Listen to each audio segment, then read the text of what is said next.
Chancellor Fukakusa, President Lashemi, Provost Benaroche, deans, esteemed colleagues and representatives, graduands, family members and friends, honored guests.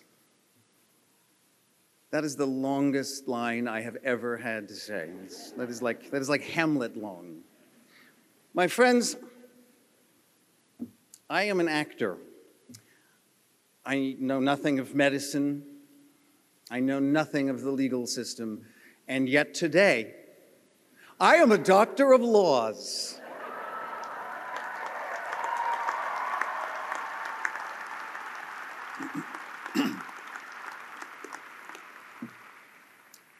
Which is either the best or worst network television pitch I have ever heard. He's a brain surgeon and a district attorney. Tonight on an all-new Doctor of Laws. Chung chung.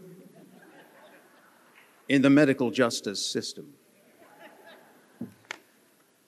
First of all, thank you to everyone at Ryerson for this incredible honor.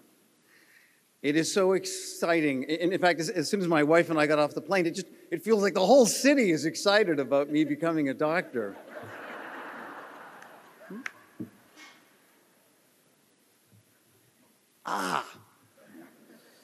Basketball's fun too. Yeah.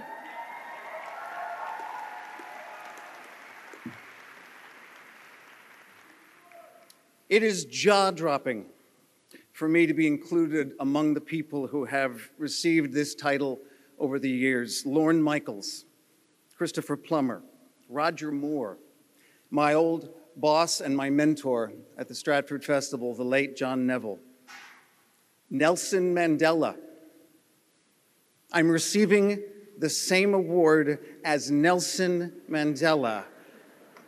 I mean, have you seen his television show? It's not that funny. It's not that funny. It's not ha-ha funny. When I graduated Ryerson, it was not even a university yet. It was a polytechnical institute, which has been really fun to share with my American colleagues over the years. It's like, hey, where'd you go to college?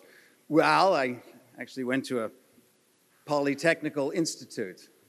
Oh, why? Did you commit crimes as a juvenile? In fact, I've carried the Ryerson name very proudly for the last 34 years, and it is humbling to be standing here today. And look who I am standing with. Look at my graduating class.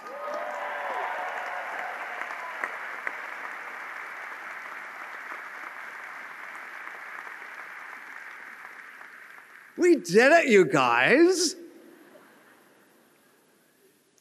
I feel like that one parent that walks into the party at 11:30 and is like, what are we doing, kids? Shots?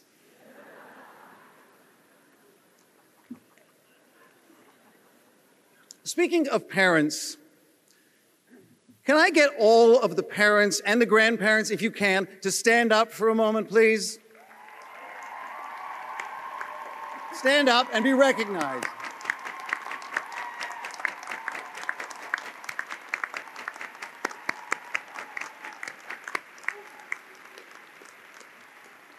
It is very, very hard to graduate with a dance degree or an acting degree or a design degree without a family behind you supporting and believing in your dreams. So thank you, parents. I know I couldn't have done it without my parents.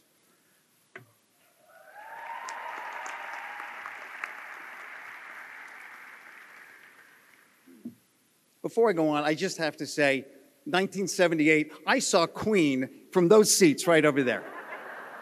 Right? My brother and I saw Triumph. Less impressive, I know, but Canadian. 34 years ago, I was leaving Ryerson and entering a very different world than you are now. A more predictable world, a world of long-established rules and guidelines, and clear job descriptions set in stone. My education was learning how things were done, not how I might do them differently. And that's all changing. It's changing for you. It's also changing because of you.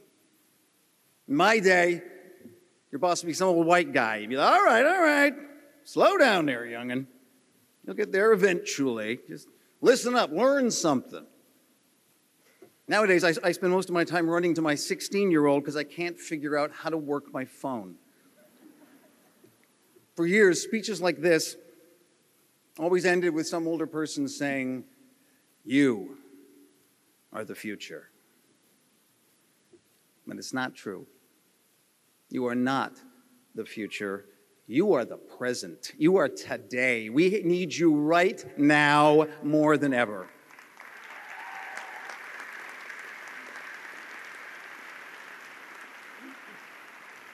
So don't wait. Don't wait. Start a theater company. Make a feature on your iPhone. Design an app or a clothing line or an online magazine. Create a streaming series telling your story, but with a fun role for a middle-aged bearded guy. I'm with the Gersh Agency. What all of you can do right now, without help or permission, is limitless. And you know what? Do it together. I look around, I see so many friendships, the kind of friendships that only happen in college. I think back to my graduating class of '85. Friends I'm still close with, Gabby and Bart and Helga, my friend Michael, my dear friend Scott Brunt, who's here with me today 34 years later. You know, we were so close, and yet, after 3 years together, we went off into the brutal entertainment industry by ourselves. Because that's kind of how it was done. It was every man for himself. You tried to get an agent and you waited by the phone. Don't. Leave here today an army, a phalanx. Create things with the people you love and change this world as a team of every gender, every pronoun, LGBTQ, cis, the united colors of Ryerson. Tell your stories together, because you are the army we need now.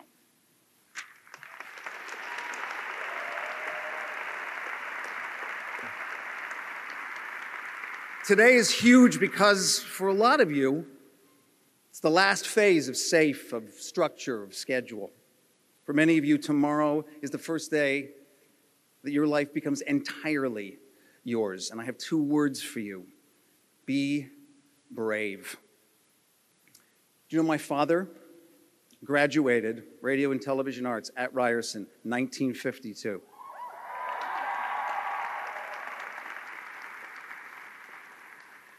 Did you know that? Of course you didn't. I didn't know that. He never told me. This is true. I was second year Ryerson before I found out that he had been a graduate 30 years earlier. And it turns out he graduated and he panicked. He went into finance, had a great career in finance. But it was not the thing he loved. It takes a lot of risk to follow your dreams. My father wanted me to follow my dreams. I say to you, be courageous. Be kind and be courageous. I want to tell a story about my Ryerson roommate, the brilliant Canadian playwright Michael Healy. In our last year in the theater program, we lived at Sherburne and Dundas in a little apartment. And if you ever get a chance to do that, don't do that. I mean, be brave, but don't be an idiot. I left for Stratford. Michael wanted a job at the Shaw Festival. So he wrote a letter, paper and pen, to the artistic director, Christopher Newton. He said, "Dear Mr. Newton, I love what you do. I would so love to work at your festival." Never got an answer. Wrote another letter the next week. Nothing. Kept writing a letter. Eventually he was writing a letter a day and sending it. Sometimes he wasn't even talking about jobs. He was just saying, "Hey, here's my day. Here's what I observed today on Gerrard Street." A year's worth of letters. And finally one day he wrote a letter with one sentence. He said, "Dear Mr. Newton, I wonder, are you even reading these?" And the following week he got his first response. It was one word. It was, "Dear Mr. Healy, yes." Now, That yes took tremendous patience, and patience is good. But you know what we need right now? Impatience. The world needs young Canadians. We need your brains and your hearts and your empathy. So don't wait for that yes. Assume it. Seize the day, because you may have been an acting student, but today you are an actor.